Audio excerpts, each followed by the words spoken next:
Subukan natin tong range natin mga idol.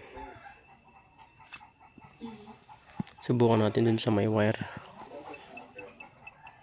Lapit natin.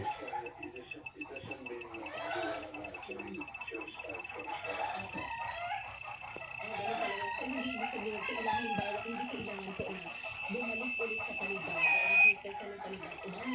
May barong kasi diba, Joel? Hindi kailangan maghintay ka ng isa pang taon bago mag-refile ng panibagong episode tungkol lamang sa Vice Presidente kasi pwedeng dire-diretso ang trial.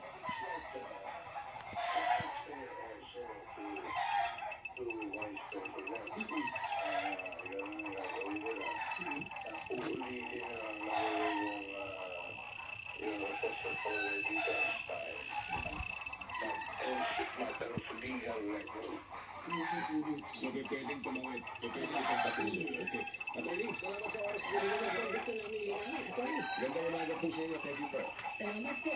So, Attorney, Christian Luzon, mga kapuso, makakaiba na naman. Ano ba yung ito, humubog to rin. Yes, ng Constitution. Constitution. Nakausap din natin si dating Supreme Court Justice Ato Pascual. Ang sabi niya dapat Ngayon na. Iba din ang sabi din ni dati Senate President Roque Guerrero ngayon. Sabi nga po ng makamit naman, hindi pwedeng tumawid. Kasi nagtapos na ang termino ng current Congress kung sakali. Nakakalito.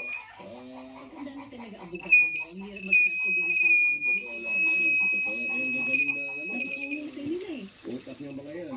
Talagang nag-aral po ng batas po yan. Pero ngayon na po, mga kapuso, ang bibigay talaga tayo sa ilang paano. Of course. Oras na. Alas 8:50.